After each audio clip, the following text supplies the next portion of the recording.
Hey there everyone, welcome to Final IT. Today we're going to be looking into installing CentOS 7 Minimal. The video continues from a previous video explaining how to configure a new VM, a link to which can be found in the description.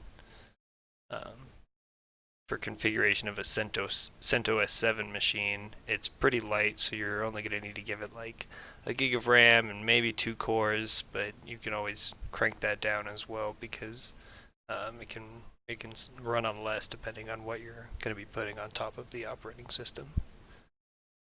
So first off, we're going to want to download the ISO. This can be found at the following link, which we'll have available in the description. And then down here, you'll have different mirrors where you can get this same minimal ISO. That's the one that we'll want. We'll go ahead and give that a download. If we're actually configuring the VM, go ahead and load up a new virtual machine here. We've got our CentOS 7 minimal ISO selected. We'll go ahead and name it Cent 7 min. 20 gigs of hard drive space should be more than we'll end up using.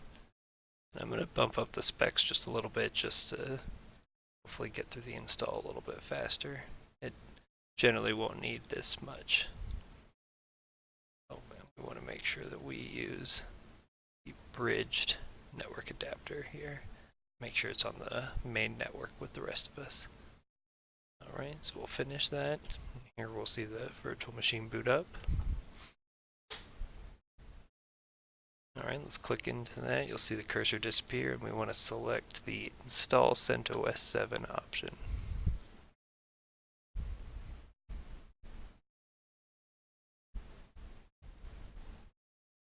Give that a moment to load up here.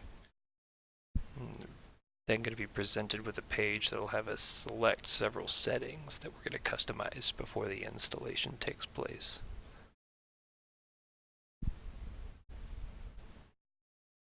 Good news is we get a mouse for that part.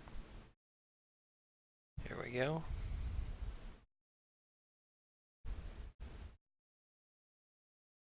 So we'll leave the language defaulted to English for us. I will need to adjust the date and time here. Be setting Mountain Time. Alright. Keyboard can be left in language you already selected. Installation source is already picked, and minimal install is all that this ISO supports, which is fine. We're going to select an installation destination, but it's by default going to automatically pick for us the entire disk that we've allocated, so we can just hit done at this point. That's selected. And then the next important step, we'll want to go into the network and host name mode. We'll want to turn on the Ethernet connection here. It's a lot easier to do it here than it is later on. And then we can set the host name to something specific, like finalit.local, so that we can access it from there later on if we want. Once we have those settings configured, we can begin the installation. As soon as it begins the installation, it'll let you select the root password and create a user. So we'll go ahead and give this like a generic password. How about password 1?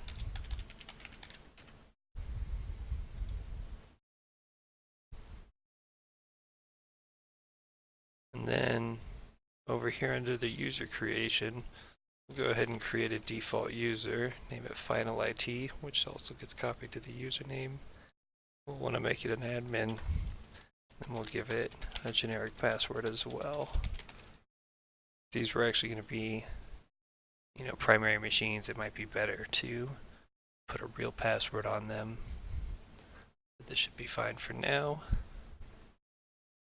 Alright, so since this machine's pretty fast, it is already performing the post-installation setup. So we're pretty much done with our install already.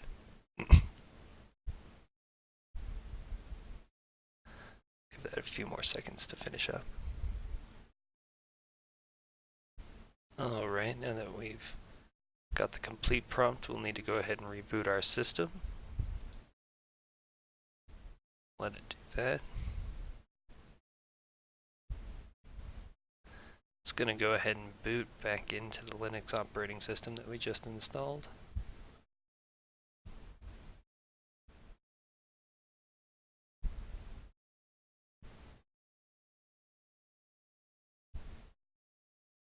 Alright, so now we're being prompted with the login for this machine. So our username is FinalIT, and our password is password. Oop.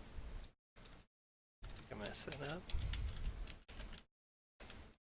There we go. So we're logged into the system here, and then the one thing we're going to want to do to finish up this installation is give it an update.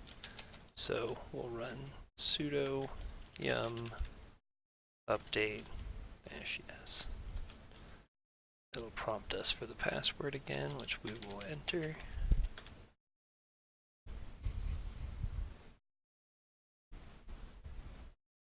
And now it's updating the packages for all the Linux kernel to make sure that it's fully up to date.